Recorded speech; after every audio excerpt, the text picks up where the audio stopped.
How are organisations tackling the tech skills gap in a world where digital transformation is accelerating at breakneck speed? Well, on today's episode, I'm thrilled to be sitting down with Drew Firment at Pluralsight, a company that's deeply invested in upskilling tech professionals and helping organisations stay ahead in this rapidly evolving landscape. And Pluralsight's focus on personalised learning, hands-on labs and continuous development is playing a crucial role in reshaping how we think about tech education. And let's be honest, this couldn't come at a more critical time. So today, Drew and I will explore the findings from Pluralsight's 2024 Technical Research Report, which highlights the growing demand for skills in cybersecurity and cloud computing, surpassing even AI and machine learning. So a slightly different narrative to one that we're seeing in our news feeds. And we'll also talk about why upskilling your existing workforce can be more cost-effective than hiring new talent. In fact, a strategy that could save your business up to $10,000 per employee. But the big question is, how does Pluralsight help companies connect individual skill development to larger organisational goals? And what role does AI play in creating personalised learning experiences that really stick? So I invite you to join us today as we challenge traditional ideas around career development, and instead of climbing the corporate ladder in a linear fashion, Drew's going to be introducing us to the idea of a career playground where tech professionals can move literally, explore new opportunities and continuously build their skills. So, question for you all. How does creating a sustainable learning culture help organisations reach a critical mass of employees who are fluent in new technologies? Well, that's what we're going to find out today. But enough from me. It's time for me to beam your ears all the way to the US, where Drew is waiting to speak with us today.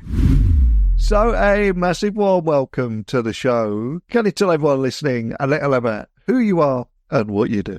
Yeah, thanks for having me, Neil. So I'm Drew Firment. I'm VP of Enterprise Strategy at Pluralsight. So a little about Pluralsight. So we're an online technology education platform. You were used by individuals, enterprises, to improve their technology skills, everything from AI to Z-Shell, right? So, and we're seeing a lot of companies investing just a ton of money in technology. And I'm witnessing firsthand how this skills gap is really negatively impacting the return on those investments, right? So like, for example, a public cloud end user spending, it's crazy to think how fast it grows, like 20% year over year, expected to be 1 trillion by the end of the decade. But at the same time, you got like 50% of all IT cloud migrations are delayed 2 years, like 78% of abandoned projects due to skills gap, 85% say lack of cloud skills impacting business goals, right? So I spend a lot of my time working with business and technology leaders, really focused on connecting individual skills to these organizational outcomes. So a lot of that comes from my lessons learned from 30 years in the technology leadership, large-scale transformation at Capital One that I was involved with. So my goal is to take those lessons learned and help others save some time and money on their own transformations. And of course, using Pluralsight as the platform to scale skills development. And talking of transformations, like myself, you've seen so many different ones throughout the years, whether it be the arrival of the internet, mobile revolution, mobile first, digital disruption. And of course, for the last 2 years, it's been about AI hype everywhere we look. Over those 2 years, it's been mostly people like me and you talking about it. I would say more recently, it feels like it's going mainstream now with the Tim Cook Apple Intelligence announcement. It was on Oprah a few nights ago. So as everybody's starting to take this seriously now, how do you think we should rethink traditional methods of things like learning and intelligence development in the workforce? Because it seems to be different skills, different requirements coming into the workplace. And equally, there are people in school now, they're studying for jobs that don't actually exist. So what do you see here? Yeah, it is certainly disruptive. So, and it is having an impact today, right now. And it's really got to look at like 3 key dimensions of skills development in particular that AI is having an impact on, right? So one is what we learn. The second is how we learn it. And the third is like how often we learn it, right? So the first with what we learn, right? So AI now, look, the thing is it can remember and process information way faster than I can or any humans, right? So what we learn is going to be moving away from a lot of that traditional simply acquiring and retaining knowledge, right? And shifting a lot more towards that human intelligence skills that's very difficult for AI to easily replicate. So I think you're going to see a little bit more emphasis on maybe some liberal arts type of, creative problem solving, critical thinking, emotional intelligence, situational awareness, leadership, some of those things that, is not just the hunting and gathering of information and acquiring it through rote memorization, right? So the second thing that Pluralsight is certainly impacted by is how we learn. It's already having a real positive impact on learning platforms like Pluralsight. So we're spending a lot of time leveraging AI for a more personalized learning experience, right? So our goal with AI is to allow each individual in the workforce to really learn at their own pace, right? And focus on areas that are most relevant to them versus this one size fits all, right? So AI is making that a lot easier to have more personalized learning experience, along with things like real-time feedback, assessments, things like that, right? And of course, then how often we learn. I mean, learning and doing now is one and the same, right? In order to succeed, you got to have this culture of continuous learning and development.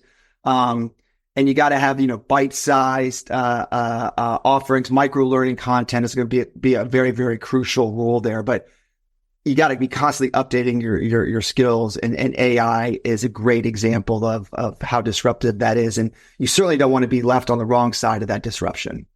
100% with you. And I think in recent years, there's been this label that every business is now a tech business. And I would also argue that every employee is a tech worker of some sort now. And I know a lot of people listening will say, I'm not techie. I'm not a tech person. I work in finance, marketing, HR, what have you. But if you look at the tech projects now, it's people from all these different departments are being used as project resources, and they have so many crossover skills that they can use, and probably without even realizing it. So I'm curious, in your view, how will the shift away from the more linear career paths reshape opportunities for employees, particularly in the tech industry? Yeah, that's a great question. I mean, so my own 30-year career, right? The focus was like climbing this predefined ladder based on these job titles or tenure, right? It's a very linear approach to career path. And that carries a significant risk, right? Especially when somebody becomes specialized in a very, like a single area, private data centers, for instance, that may become obsolete as the technology evolves. So I really think the shift away from this linear career path is a game changer for the tech industry. I love to see it. I think it's opening doors to a much more dynamic, skills-based approach to career development, right? So instead of climbing this predefined ladder, right, employees now have some flexibility to pivot across different roles from product manager to project manager to, technology and pursue some of these more non-traditional opportunities. It's more like a career playground, right, instead of a career ladder. And this allows individuals to sort of advance or even, transition laterally into different roles based on skill proficiency, not just the amount of time they spent in a particular position. So I get really excited to hear that for tech workers, especially those with non-traditional backgrounds, right? So that enables them. They got a lot of unique perspectives. So connecting those unique perspectives with this technology to help drive innovation, I think is a real game changer. And this paradigm shift is going to really favor those who continuously upskill, right? And can adapt to that. And same with organizations and how they're rethinking developing talent rather than just sort of like hiring for a specific role, right? Organizations need to be much more focused on upskilling and evolving their existing workforce. So I think that's, I love to see that shift and it's very welcome in my opinion. And I'm seeing a lot of different extremes at the moment in the job market in particular. On one side, there's a lot of concern around job displacement caused by AI. And on the other side of things, areas like cybersecurity have a 0% unemployment rate. And this was further strengthened to me when I was reading about Pluralsight's, I think it was your technical research report that highlighted that cybersecurity and cloud skills are in incredibly high demand right now. So why do you think these skills are prioritized over like AI and machine learning that are filling our news feeds? Yeah, I mean, I think one of it, there is a word of caution with AI because we're seeing a lot of garbage being generated by AI in the market, right? Yeah. And that's going to increase the value of those that actually understand how things work, right? So I think learning the fundamentals, it's never been more important. And that includes like basic literacy on AI. Everybody in your organization should know like its limitations, how to use it, how to use it effectively, right?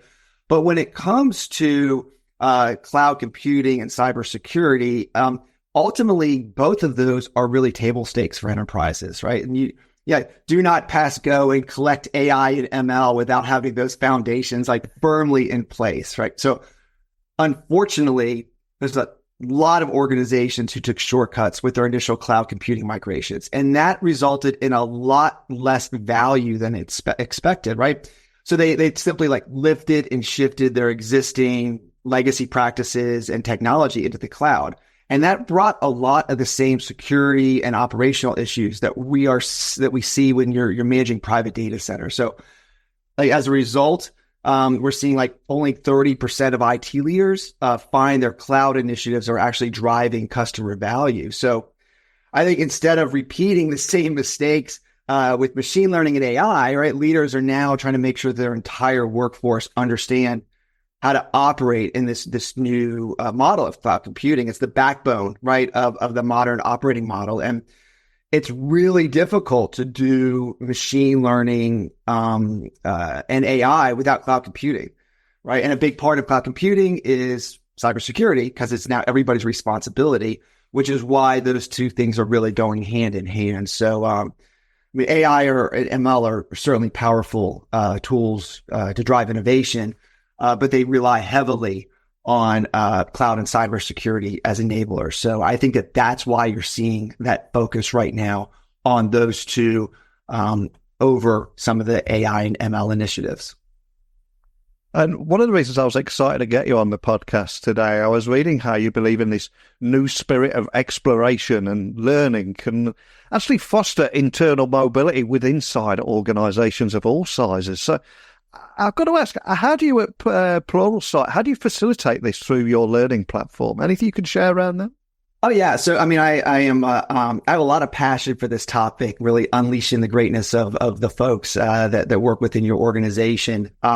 So it's been great with Pluralsight to have a platform that enables that. Really kind of three things: the skills assessment, the personalized learning path, and then my favorite is the hands-on playground. So I think the first step, and we're gonna, we could double click on this in a little bit as well, but this concept of a skill IQ, where, how do you move forward if you don't know where you are, right? So we have an assessment that you can go in and understand where you are with a particular technology, and then that will help to establish what your learning path looks like. And that's really where it drives into the second thing, where it creates a personalized learning path, right?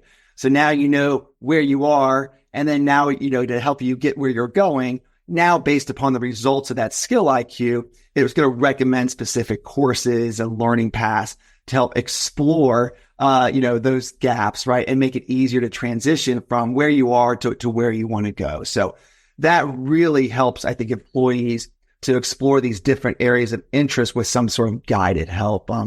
The third one is the hands-on labs and sandboxes, right? Learning and doing are one and the same. So these hands-on labs and sandboxes allows you to actually then take those skills and put them into practice, right? So applying what you're learning in real world scenarios. And that certainly makes it easy when you're talking to hiring managers internally to be able to, hey, show me your skills, right? And so you can start creating a little bit of a portfolio to have some tangible evidence of those skills during some internal, hiring applications and things like that. So the learning by doing for me really sort of epitomizes that true spirit of exploration when it comes to technology. So yeah, really excited about those features. Another thing that stood out for me on the report was how it showed a measurable significant cost between upskilling current employees and hiring new talent. And anyone that's seen the costs around a bad hire will understand why, maybe. But why do you think organizations still hesitate to prioritize upskilling despite the clear financial benefits. It's one of those great mysteries to me. Why do you think this is? Yeah, it's crazy. They're lost in the sauce, right? So the average cost of hiring new tech talent in the UK is like £32,000, where that's about 10,000 more than upskilling, right? So this is exactly the issue which inspired me in my career to pivot from, I was director of cloud engineering and operations at Capital One, and I became dean of cloud computing and established their cloud engineering college, right? Because I had spent a lot of time with folks in technology operations, and they have a lot of these traditional system administration skills, Unix, database, security, right? And they were often overlooked for filling these emerging roles with cloud computing. And I saw this huge opportunity to really try to bridge that gap between, hey, here's this current and future state by investing in our existing talent and really kind of creating this comprehensive cloud program. I mean, your existing employees know where the skeletons are hidden in your data center closets, right? And they're already subscribed to your culture. So harnessing and unleashing that greatness to me is just of tremendous value. So I personally wish I had spent more time migrating talent to the cloud than applications to the cloud. And Capital One had a lot of success with their cloud talent transformation program, focusing specifically on internal upskilling. But the issue is it requires a lot of focus and long-term planning. And a lot of organizations are just hesitant to prioritize, that sort of upskilling because they have a short-term focus, right? Have immediate needs. And I don't think they have that long-term commitment to planning and funding, right? And a lot of that is they don't have the data, right? I mean, if you don't understand your existing skills inventory and proficiency, well, how do you know where to invest in upskilling? And so it's just much easier to go hire somebody. So it's very similar, I think, to the short-term gains and diminishing returns of this like lift and shift cloud migrations, right? It feels good for a little while, but the long-term, it's really not going to be able to drive any systemic change in your organization. So I do think it takes a little bit more of long-term planning and commitment, as well as really understanding your current situation. And one of the things that surprised me in the report was I think it was only a third of executives fully understand the skills and their IT teams need. So what steps can organizations take to improve their understanding and maybe better align their learning strategies accordingly? Anything you can advise around this? Yeah, I mean, it's really difficult to figure out where you're going if you don't know where you are, right? A big part of getting, where you want to go is based on the skills of your workforce, because if you don't know the skill proficiency of your workforce, like that's a big problem. And it's gotten even worse with the surge of AI, right? So we know that like 74% of IT professionals are currently worried that AI tools are going to make their day-to-day skills obsolete. And 69% of IT pros believe that they're at risk for being replaced by AI.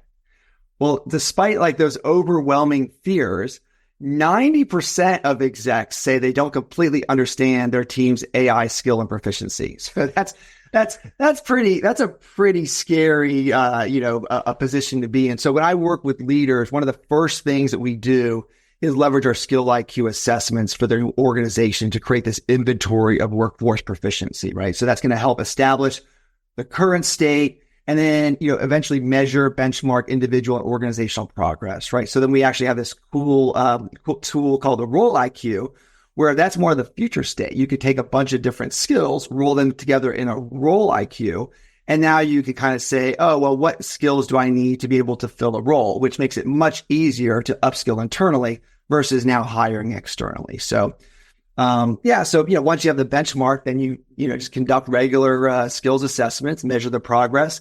And you can actually compare them against the industry. So, I think that really provides clear data-driven understanding of IT strengths and weaknesses. And that's what's needed for that gap analysis versus just, hey, I'm going to go out and just, hire somebody externally or, get those short-term wins without really that long-term investment.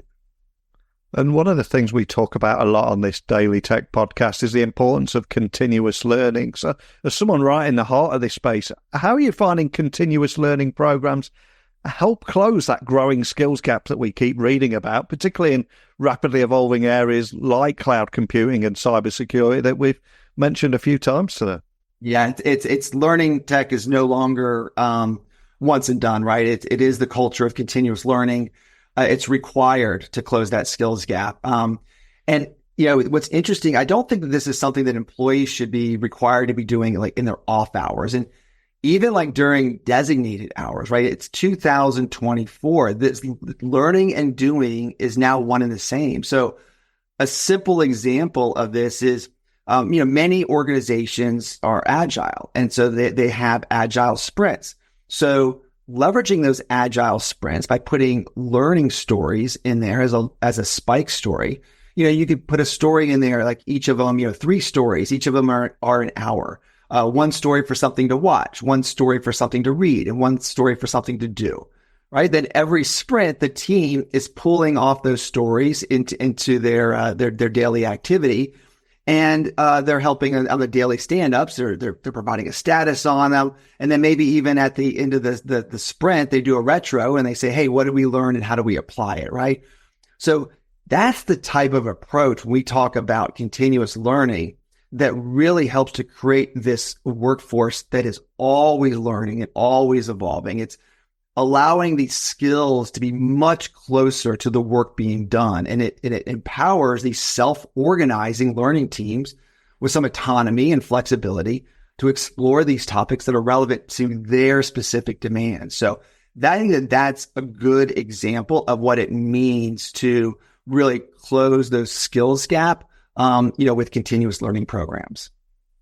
And one of the things I've seen repeatedly, especially with new technologies as they enter the workplace, everyone gets distracted by the new must-have technology and getting it inside the organization.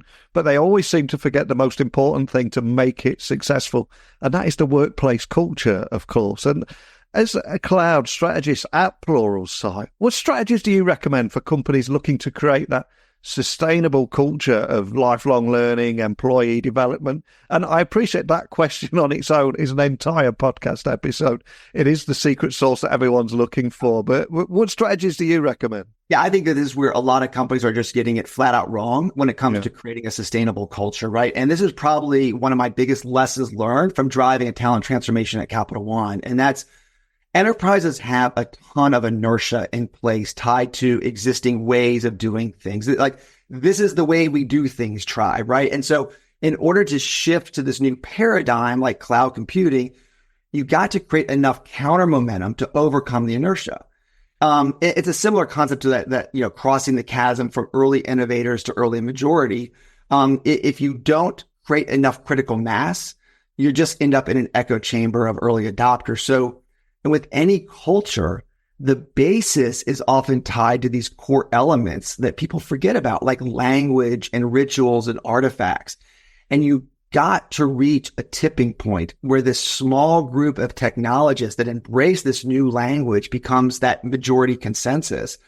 So, one of the things we did at Capital One, for instance, we used cloud certifications as this tattoo of the new tribe that was forming, right? So earning a cloud certification was this marker of joining the new tribe, and that you understood the language. Like when I say, oh, you're going to spin up a VPC with an IGW, use EC2 and EBS and front end it with ELB, right? You don't need a translator, right? Everybody spoke the language of cloud. And as part of that culture, you use visible artifacts like Cloud of Fame and rituals like weekly cloud hours. And, you start to create a culture, and literacy turns into fluency with hands-on experience. And then that drives applicability within your organization. And that really effort is required to cross that chasm and critical mass, right? And that's what is needed to create that flywheel for a sustainable transition to the new operating model. I love that. And listening to those acronyms there, I had flashbacks from an old CSI episode. I don't know if you remember this, but somebody said in there, I'll create a GUI interface using Visual Basic and see if I can track the IP address. Made absolutely no sense, but I always remember that line in that program. Yeah, there is a language, and there's a language emerging with AI as well, with LLMs and tokens, and it's the same conversation. You have to be literate, and it can't be this small group of people. It has to be critical mass if you're going to create a culture around that. 100%. And of course, for many people listening, they'll be feeling that pressure to be in a state of continuous learning. And you're someone that gives fantastic advice and educates and creates strategies to help people do this. But let's flip that on its head for a moment. Where or how do you self-educate? Yeah, so I think that the ongoing learning journey that I'm having with AI is probably a good example of how I approach my own education, right? So the first thing is establishing a foundation. So I took my own skills assessment on Pluralsight, and it came out, hey, you're emerging, you're a starter, right? But it recommended a course for me, a learning path. And I did that over a couple of months, just learning the basics, and it provided me a framework to be able to start collecting my thoughts around, right? And that framework was very helpful for the next steps. And it gave me some confidence to explore like the hands-on labs and projects in these sandbox environments, to experiment with some LLMs, for instance, right? Understand what these tokens are. And then the next step was kind of putting it into practice, right? So I ended up experimenting with a custom version of a chat GPT called the Cloudfather. I used a bunch of data from my published articles and blogs as the knowledge base to sort of see, well, okay, how does that work, and how can we make it applicable where you can go in, you could start asking the Cloudfather questions on talent transformation or cloud computing, right? So you start getting more comfortable with the topics. And then I spent a lot of time, reading technical blogs now and newsletters from other leaders.